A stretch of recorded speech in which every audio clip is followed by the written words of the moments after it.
Okay, good afternoon, everyone. My name is John Schaefer. I'm the Associate Director for Graduate Student Success and Professional Development with the Graduate School. Welcome to our second career talk for COEHD for the spring 2023 semester.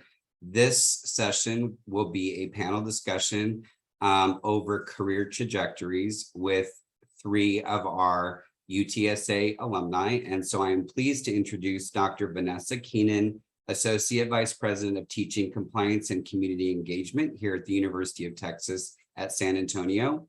Graciela Bell, who is the Leadership Coordinator with the San Antonio Independent School District, and Dr. Noréal F. Armstrong, who is the Executive Director and CEO with A Therapist Like Me. So welcome to all our panelists. Thank you so much for being with us this afternoon. And how we're going to start off is if we can have each panelist kind of tell us a little bit about your education and career path and what brought you to what you're doing today. And we will start with Graciela. Thank you, John. And first, I want to start by saying thank you to Dr. Mariela Rodriguez. She's the one that suggested I do this. I'm very happy for this opportunity and the privilege to talk to all of you. I just want to tell you a little bit about myself. I've been in education now for 39 years. I started on the east side of San Antonio at Martin Luther King Middle School. I went on to Tafoya Middle School over at Lanier, and then I went over in Lanier Feeder Pattern, Smith, and then I moved to Central Office in Social Studies, and I really have a love for curriculum, and an opportunity came up to join the leadership office, and they kind of recruited me, and you know when someone's telling you, you should really apply for that, you should really go for that. I said, okay, I'm going to try. And so I've been in this capacity now for 13 years and privileged to work with administrators, families, students, and school leadership. And just want to tell you that I went to St. Mary's, then I went to UTSA to get my master's. That was 20 years ago. And now I'm seeking my PhD. After COVID, I said, okay, I'm going to go get it. So I'm seeking my PhD right now at UTSA. Thank you. Wonderful. Welcome. Thank you. And Dr. Kenon. You bet. Thank you for having me. And oh my goodness gracious, what an interesting career path it was for me. I started off at Trinity University here, and I double majored in communications and English. And I always tell people I expected, and Trinity expected me to go into television. So that was my prepared. Siobhan Anders, who was one of my classmates at the time, is still a weather person online now. And so we laugh about that all the time because we both were non-traditional students there. And so I finished, and a neat thing about Trinity at that time, they had all the best computer systems, pretty much for universities in the city. This was way, way back, so I won't date myself, but it was some time back. So they had great computer systems, and that's what got me interested in computers.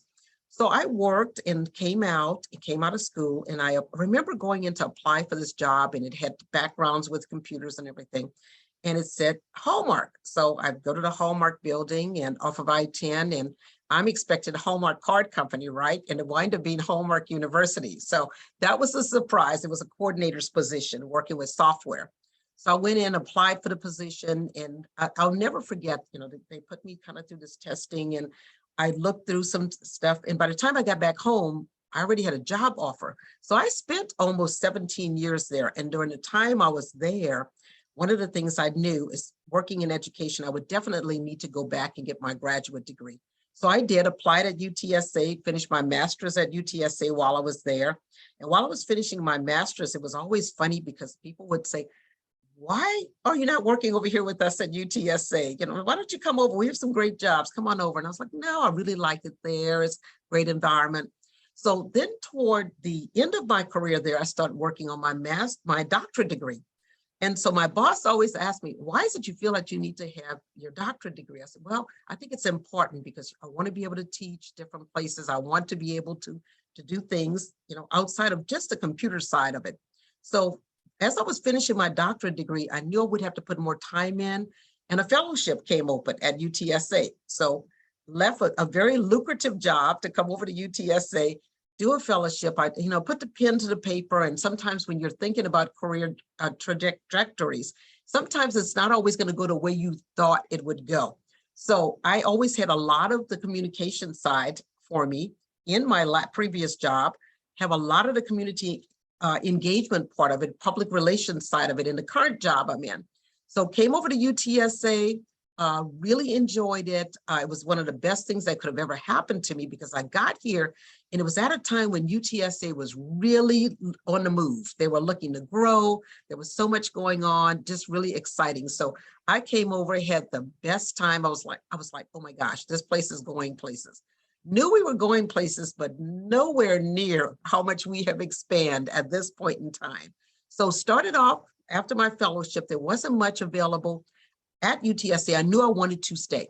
So worked in the trio programs with Upward Bound Math and Science, loved it, did all technology with the students, traveled all over the city, working with the high schools. And then a position came open here in University Technology Solutions in the IT department that was very similar to some of the work I had done over the years. So took that position grew over the years, and I have just absolutely enjoyed it. Enjoy working with technology, enjoy working with the students. And as we all know, once COVID came in, IT, people really realized just how much IT runs the school. So really have enjoyed it. And that's been my career path. I work a lot outside of the university, not just with here. I serve on state boards and national boards as well. So promoting what we do here at UTSA. So I'm gonna stop there because I think some of the other things will probably tie in to some of the other questions. Wonderful, thank you so much. And finally, Dr. Armstrong. Yes, so my career path is pretty eclectic. I've been in education for 17 years. I started teaching American Sign Language and English at my old high school after attending Stephen F. Austin, getting my bachelor's in psychology, and then getting my master's in counseling psychology from Texas A&M Texarkana. And then I ended up at UTSA working on my doctorate in counselor education and supervision. And so during that time, I taught adjunct college classes as well. And then I moved to Asheville, North Carolina in 2016 and started teaching at Montreat College in the counseling profession. And so I've had a lot of different roles, being faculty, being a high school professor or high school teacher. I was department chair for the last 3 years that I was in my position at Montreat. I too serve on some boards. I am an active member in the Association for Multicultural Counseling and Development within ACA. And that keeps me very busy. And I have recently, well, let me back up, 2021, left Montreat, became executive director of A Therapist Like Me, which is a nonprofit organization where we work to connect uniquely diverse therapists and uniquely diverse clients from historically marginalized communities together. And then we have a voucher program to help them pay for therapy once they find a therapist, because we know that therapy is important, but some people struggle from historically marginalized communities to be able to afford therapy, and therapists from historically marginalized communities sometimes struggle to be able to be paid their market rate. And so through our voucher program, we're able to do both. Recently, literally a week and a half ago, I accepted a new position. And so in March, I'll be starting as the Chief Equity and Human Resource Officer for Buncombe County, our county here in Asheville, North Carolina. So I'm excited about that new opportunity. And so we'll be stepping out of education and more into government work with diversity, equity, inclusion policies and processes. So that is me in a quick nutshell. Well, congratulations on the new position. Thank you. You're welcome. And again, thank you all for joining us here today. Obviously, as we mentioned, or as I mentioned, all three of our panelists are products of the UTSA Graduate School. And so we want to do, of course, allow the panelists to do a little shout out to their education, to their programs, by asking this next question, which is, what influenced your decision to pursue a graduate degree in your field? And also, how did the graduate training in your program at UTSA, how does that help you in your current position? And so we'll start with Dr. Kenon. Okay, take that off of mute. So what really got me going is, remember, I was planning on going into communications. So I wasn't planning on going into education. So once I got in education, I realized I need to get some education classes. So that took me to my master's program. And I really enjoyed that program here at UTSA. So I always told people I kind of did a career path, and it was the funniest thing. It was sort of like a 10-year path. So once I finished Trinity, I was like, within 10 years, I want to get my master's done. And the next 10 years, I want to get my doctorate done. And it actually rolled in line. I think it was 11 years. I finished my coursework in the 10 years, but finished my dissertation in that next year. So it was so helpful to me because I had started in education. And like I said, I spent 17 years at Hallmark University, and I'm in my 15th year here at UTSA. So it's been interesting over the time. Everything that I learned in both of those programs, I have been able to use, whether it was educational law, I was able to use actually to get certified to teach business law. It was unbelievable how the things just kind of turned in. I also thought it was a lot of fun when I was working on my doctorate program, because working in higher ed and I was working at a university while doing that work, a lot of times the professors would say, Vanessa, what's the latest rule on this, especially in compliance? And I do a lot of stuff with compliance here at UTSA, especially with technology. That's a big part of my job. So some of those things I was able to really tie them in. I also say to students, I've also been able to mentor a lot of doctoral students getting ready to go into graduate programs over the years. And one of the things I've always said to them, and several of them, even in the program here at UTSA, have come back and said, you were so right.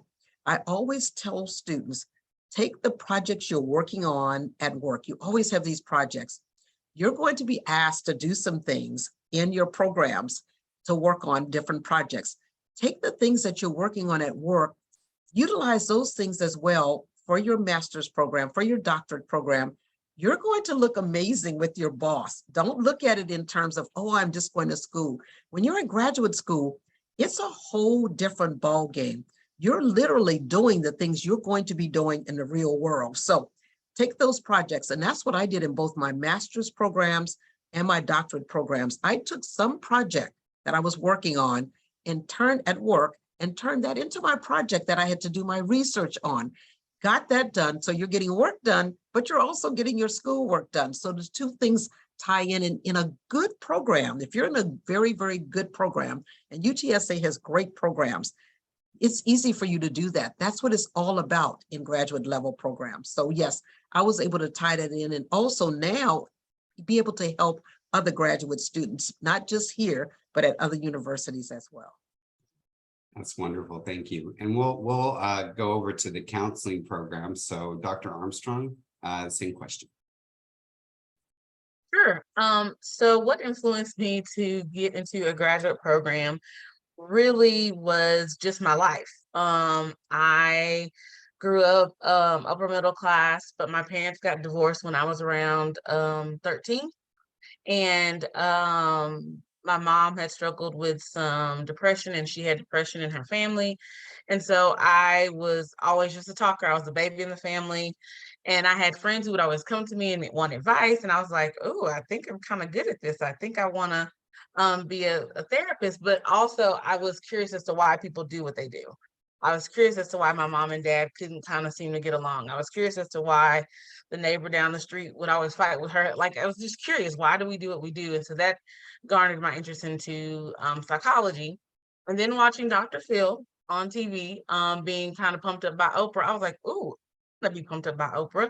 I want to go on the Oprah show. I want to be a famous doctor who sees people and does good therapy. And so I knew that in order to be Dr. No, which is what I go by, I needed a doctorate. So that really started my process around probably about the 8th grade. I knew in my head I wanted to become a counselor. I wanted to be a therapist. I wanted to be a famous therapist. And so my trajectory went pretty straight. Coming back and teaching American Sign Language was not on my list.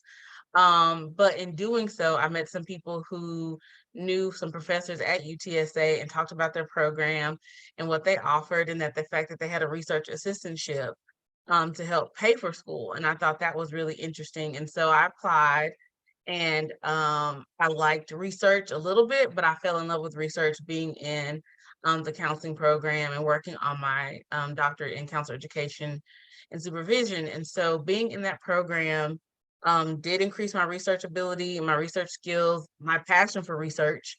And so I think that's one of the main things that also I have taken away in all of my jobs is that no matter what I do, I kind of come at it from a lens of a researcher.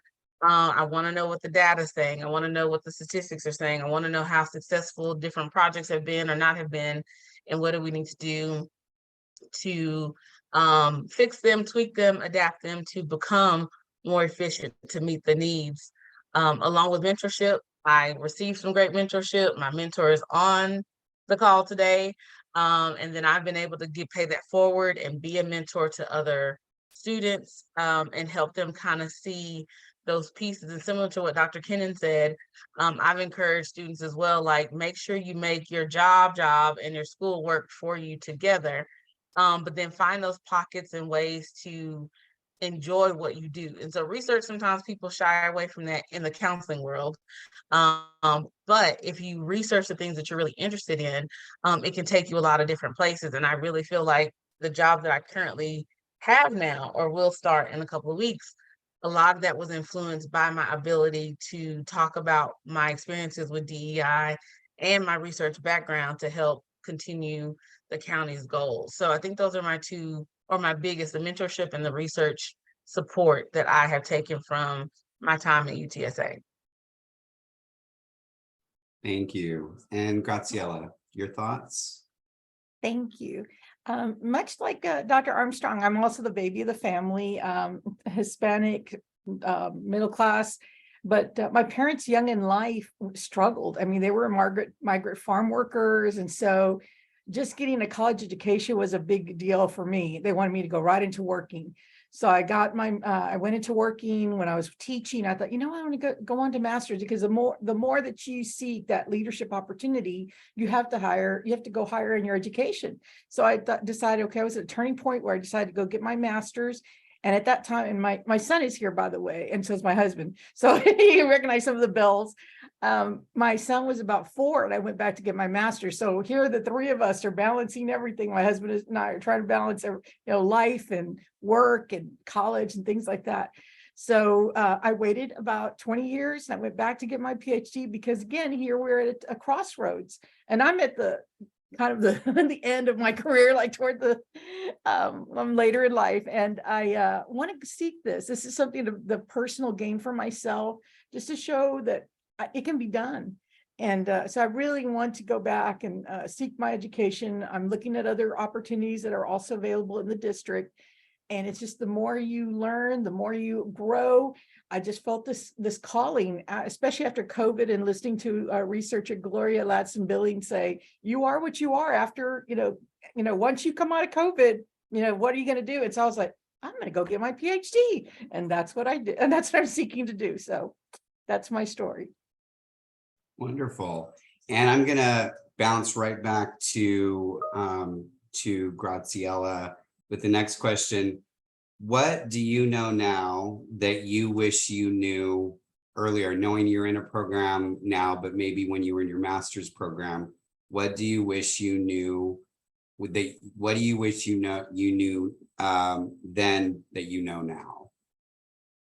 Well, I want to draw upon something that the panelists, Dr. Kenon and Dr. Armstrong both said, kind of bring in what you're already working on as to help you, because you already have some of those resources and it becomes more meaningful to you. So that's one thing I want to draw upon and say, if there's something that you can fit in and make as part of the goal that you're trying to reach and the assignment you're trying to complete, tie it into what you're already doing. So that way you have some things that are very meaningful to your heart. I would also like to say, just as being someone trying to navigate the job search and things like that, is try to dream big and think about finishing your goal. You really want to dream big and think about the things you can accomplish. You will have no regrets. So I hope I answered that correctly, but that's kind of really where I'm coming from. Yeah, that's great. And Dr. Armstrong, what do you wish you knew then that you know now? Ooh, that I've been thinking about that one since I read this on the paper when you sent the questions. I was like, there's so much I think that I knew, or I think UTSA prepared us for, but just now kind of listening, I think the biggest thing, especially when it comes to finishing up a program, applying for jobs, or moving up the ladder in your current job promotion, I think the one thing that I wish I knew and maybe did then that I have gotten better at now is marketing myself. I tended to not want to, or maybe not want to, but I didn't really, I shrugged off a lot of stuff. Shrugged off. I was like, oh yeah, I did that. Oh yeah, I did that. But I didn't really think of the impact or how serious or how important it was that I did. And so when I would reach out to people, when I would apply for jobs and ask for them to write recommendation letters, their letters would be more would be better than my cover letter. I'm like, hey man, I did do that. And literally there have been times where people have shared stuff. I was like, I forgot I did that. I forgot I did that. So, or yeah, I did. So what I wish I knew then that I know now is to keep track of all that you do. If you write a newsletter article, if you write an op-ed piece for a local newspaper, or if you receive an award, if you present somewhere, if you were teaching and doing an internship and doing, like, keep track of all of those things so that when you do apply, either for a new job or for a promotion, and you are writing your cover letter, you are marketing yourself, or someone asks you for your bio, that you really are giving yourself credit for all that you do, because you're doing great work. I did a lot of great work, did a lot of good work, but I wasn't fully giving myself credit for the work and marketing myself well. And now that I have started to do that, it's paying off tenfold. So I think that would be the thing that I would share, that I've learned, that I would tell myself back then from what I know now. Thank you. And Dr. Kenon, I'm going to jump to my next question, which is oftentimes in careers, we as professionals face burnout, no matter what area we're in. How do you cope with dealing with any type of burnout? What do you do for yourself? And then, of course, those people that you lead, that are under you, how do you help them deal with making sure they're not facing burnout? That is a great question. And I would say I like to read books, and this is some of the things that I suggest. And also my boss, our Vice President, Kendra Ketchum, is amazing about recommending books and putting books out there. When we have town halls, having drawings where you can get books. So self-help books, recommending certain books, certain things. But most important, I think, is family time. Several people mentioned the fact of going to school with families. I was the same way. I mean, I wound up in school. I had, at one point in time when I was working on my doctorate degree, I had a daughter in college, and I had a daughter in high school, and I had a daughter who was just finishing middle school, getting ready to go to high school. I remember driving down I-10 with cards, and was like, give me the things. I would give them the cards and say, here's my study cards, read these to me. And I'm driving down 10 to take them to Houston to a tournament or something for volleyball. And I'm studying for classes and stuff like that. So just the family time. Number one, I never lost that family time. I feel like I had more family time with my kids during that time when I was really working hard toward that degree, because I got them involved in some of the things that I was doing. I took them to events as well. When you have kids and you have 3 kids and you're trying to go to school, there were different times when we would have events. I took them along with events in my career. And I think one of the things that I think somebody said, and I probably should mention, I'm a first gen student as well. Not only am I a first gen student, I'm the first person in my family on both sides to get a college degree at all. And laying that down, being able to lay that pathway, all of my cousins, I can't tell you, I have cousins who've all gotten their degrees. It was sort of like an example for them. I grew up in the lower Ninth Ward, and because of Katrina, you know everything about the lower Ninth Ward that people maybe didn't know before. But there was not a, how shall I say, a large number of people from that area to graduate from college, to get their degrees, to move on. And so setting that example for them, tons of my cousins went on and saw the way to be able to get out of that environment and to go on and improve their lives. So family, I think, is a big part of it, and encouraging them to spend time with their family, to give that, so you never have that guilt feeling with you. So I think that's so important, and that's one of the ways that I encourage stress relief: movies, books, but most important, number one, is that family time.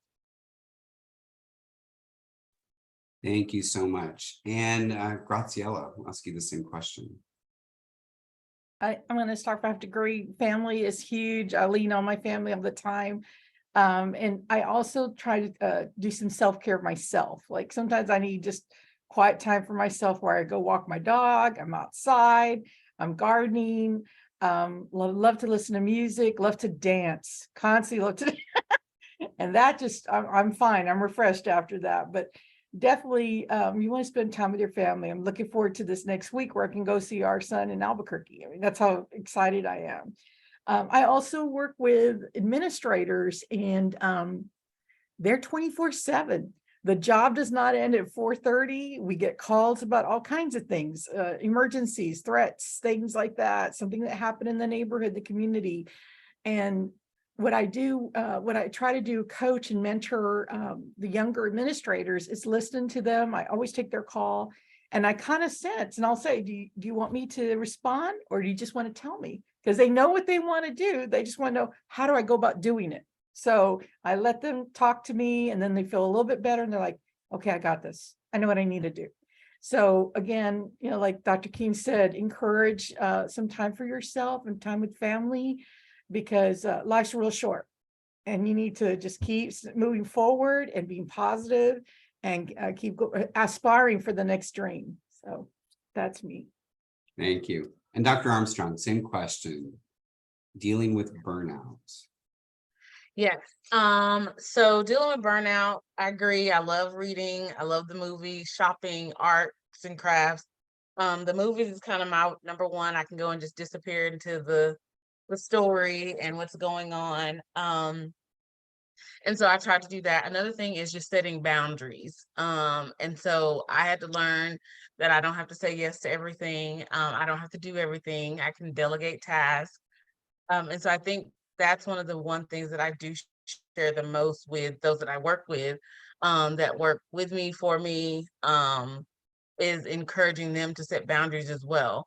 And so being able to, ask, is this something that you feel like you need to do today? Is it something that can wait for tomorrow? My dad made a good point one time. He said, well, if you get everything done today, what are you gonna have to do tomorrow? And I was just like, oh yeah. He was like, tomorrow's coming for a reason. So some of this stuff can be put off to tomorrow. He's like, that's why you still have a job to go to the next day, because there's always gonna be more stuff. So maybe stop pressuring yourself to try to get so much done in a day, because there's a next day. And that really did resonate with me. And I have been able to trim my to-do list on a day-to-day basis, which has decreased my level of well, not my level, but has decreased the opportunity for burnout. And I've tried to share that with others, along with like taking time for self-care, taking time for family.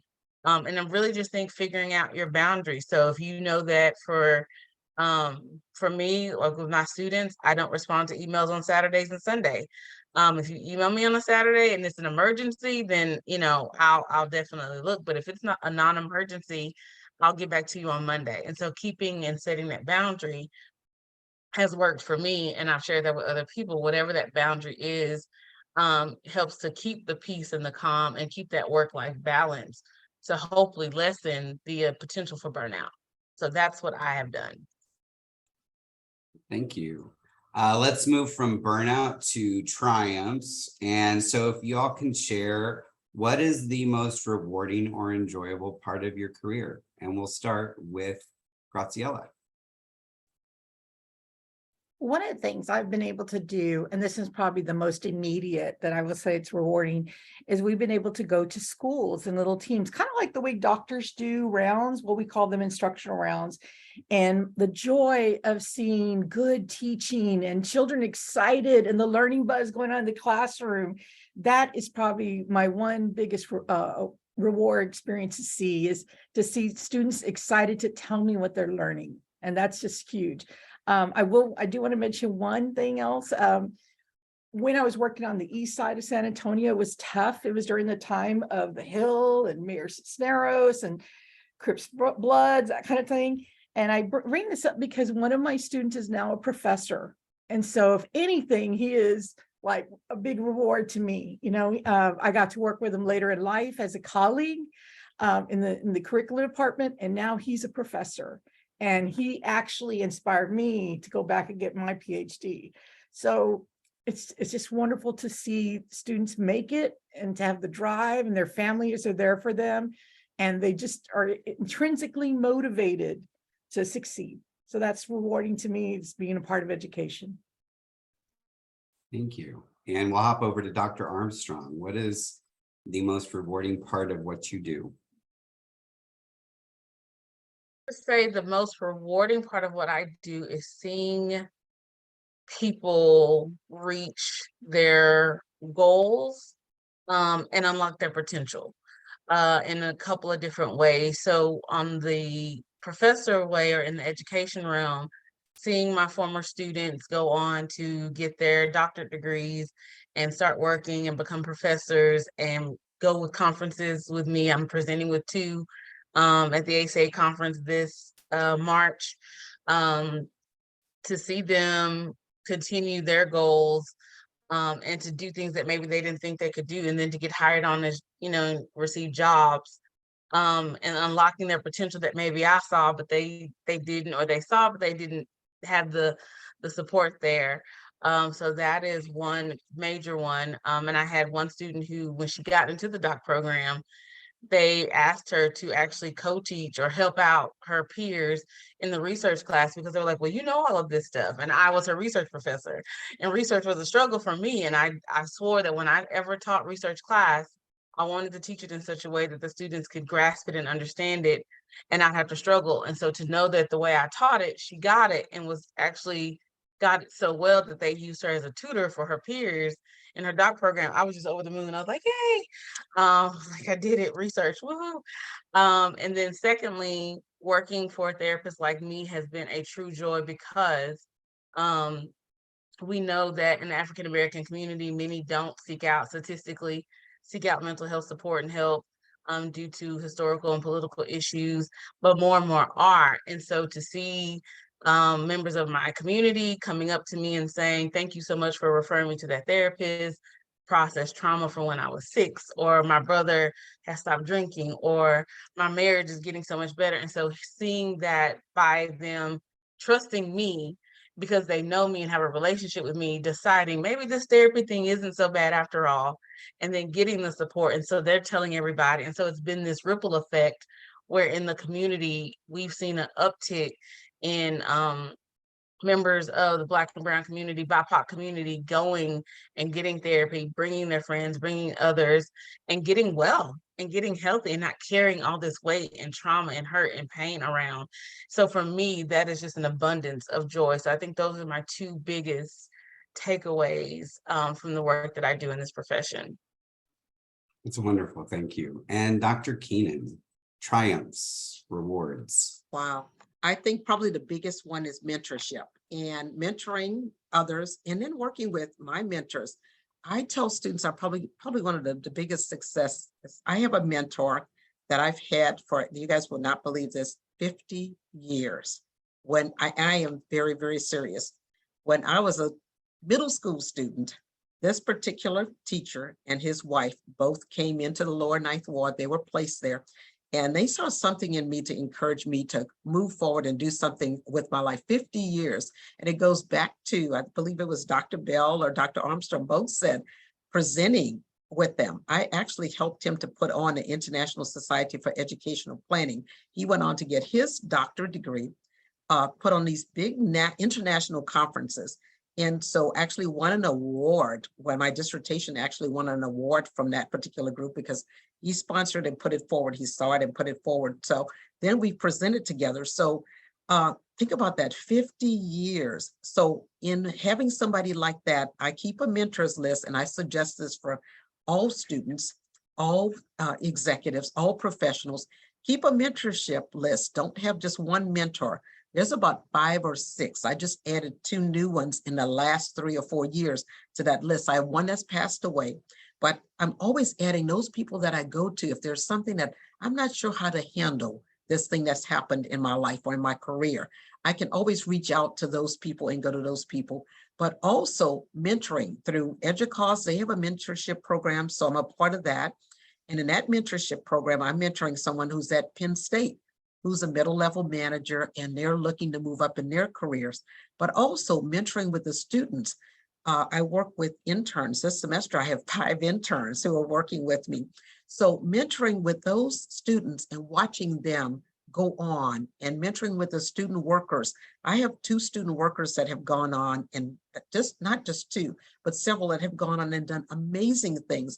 One of them graduated from school last May. She presented with me at conferences. The next thing I knew, she's down in South America presenting for a software company. So those are the things that are just so rewarding, that experiential learning. And at UTSA, experiential learning has become a really big thing. And it's not going to be just a big thing at UTSA. It is a demand because people are asking that big question now. Why should I go to college? What am I going to get out of college? What am I going to see walking out of college? These students are now getting that opportunity to work with us, to go out and present with us, but to also publish with us. That has been another gratifying thing. It's being able to get students to publish with me and work with me as well. So those are the things I think that's most important to me. And a lot of that is mentorship, experiential learning, giving back like others are giving back, have given back to me. One person over 50 years, the others here in just a few recent years. So mentorship, definitely important. Wonderful, thank you. And actually, I'm going to go off script here for a brief moment, just because I'm curious. I'm also a product of the COEHD graduate program. I received my master's in higher education administration. Was a change in career path for me, not what I went for my undergrad, but the two pair well together. But what I have found in my time is the creating of your own opportunities for leadership and for advancement. And I also notice a lot of younger colleagues that don't either seem to see the importance or know that they need to seek out opportunities, that they're not going to fall in your lap, that you need to seek them out and create those opportunities for yourself. So is that something the three of you have found? And if so, what's maybe one example of something that you've done in your career to advance yourself leadership wise, or an opportunity you've created for yourself? And I'm going to open this up to anyone that would like to answer, since I did go off script. So so anyone that would like to take that question, I'd be happy for your input. I have to agree with the opportunity piece, because I was just going along the career path, teacher, department chair, the next step is going to be a coach, then an administrator. I was going on the whole path. And then this opportunity with our district came about with National Geographic. And with National Geographic, I've got to go to New York, Washington, D.C. And that's when I got to see what other educational schools and folks were like. And I thought, wow, this is really, and so it was after that decision of after helping National Geographic with lessons and urban geography and seeing what's going on, I decided I'm going to go back and get my master's, because this is something I want to keep learning and seeking. So I think you bring a really valid point, John, that your life doesn't always go in the same trajectory. It takes turns, there's forks in the road, and you just have to be ready. And so you want to go and aspire to get those degrees, so that way you're ready. So when it comes to you, or you see it and you have a choice, you're ready to go. So I agree. Thank you. Thank you. Anybody else want to chime in on that? I would love to. And I think I tell students all the time, if opportunities come up, definitely take them. And I guess one of the biggest opportunities that came up for me when I was at Hallmark University was to go to China for 2.5 weeks. And this was before it was popular to go to China. So we're talking way back when you used to have to go to the consulate and pretty much over in Houston and beg to get a visa to go. And so that first opportunity opened up doors for me to not only go to Capitol Hill and speak about education and doing work and collaborative work in China, but it also resulted in 5 additional trips over there, including a trip with the College of Education, believe it or not, the COEHD. I actually helped to coordinate a trip. And when we were coordinating that trip, what happened is, I'll never forget the associate dean came in and knocked on my door and said, hey, you've been to China about 3 or 4 times. We have this program that's going up. We have a sponsor who sponsored our students. We can't get these students to understand. Would you come in and talk and make presentations? We'll take you along on the trip. It was the best 3.5 weeks of my life. I got 3 graduate hours of credit and going. And the students who went, I mean, we formed those kinds of bonds, but we also had students who didn't go. And I remember coming and, you were begging these students, you have no idea what an opportunity this is. And so taking those opportunities, I use that as an example because the students who didn't go, a lot of them really regretted that they didn't take that opportunity to take that 3.5 weeks, go over there. We went places, and I talked to some of our students here at UTSA from China. They always tell me, you've been more places than China than I have, and that's my home. So it's just unbelievable. When those opportunities come up, sometimes you have to step out, take those opportunities. I can't tell you the doors that it opened for me, even with our Gates grant. We wound up with the Bill and Melinda Gates Foundation grant. That grant also paid and allowed me to go back there again and make presentations, but also opening those doors. And we have things here now like DegreeWorks, which our students use a lot. That grant helped to bring DegreeWorks here to our campus, and it's one of the favorite tools of our students. So there's a lot of things that you sometimes may not think, hey, is that going to be important, or should we apply for that grant? I remember Kim Pierce and I saying, I'm not sure if we're going to get this. And I'm like, no, this is what we're looking at doing with students. We're going to get it. Not only did we get the first grant, we got the second grant. Had we not stepped out very, very early in trying to help our students and helping our advisors. Sometimes it's stepping out of what you normally do, because that was way outside of what we normally do in IT, but we decided to go on a limb with others. And it has just been, it was an amazing experience, both of those 2 experiences. Thank you so much. I think we're going to pivot back to a last question I have for our panelists, and then we're going to open it up to questions from attendees. To kind of close out the prescribed questions I have for you all, what advice or suggestions do you have for someone who wants to gain experience in your specific field? And we'll start with Dr. Armstrong. Sorry, it's the unmute button. Anyone interested in the counselor education and supervision field or counseling field, I feel some of the best ways to get active or get involved is to be on the lookout for workshops or webinars that are coming or that are being hosted virtually and in person, and attend if you have a topic that you're interested in. If you're interested in working with children, attend those types of workshops. If you're interested in learning about substance use and substance abuse, attend and go to those workshops.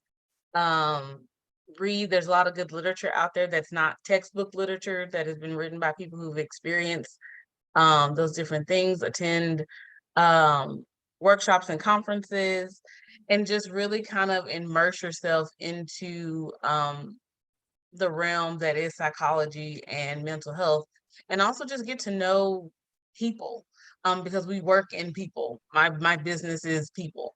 And so the more people I get to know and interact with and work with and connect with, that has allowed me to have a better understanding of how we as humans function and move in the world. And if you're looking for leadership positions within counseling and education and supervision, my support for that would be to interact across disciplines. Talk to people who are in the business department, talk to people who are in IT, talk to your professors, and seek mentorship. Mentorship is really, really important in this field and the profession. I don't have a mentor as long as 50 years, but I do have a mentor that I've had for about 15. And I look up, it's like, oh my gosh, I've been mentoring somebody for 7. Like, time goes by really, really fast. I have informal mentors, I have formal mentors.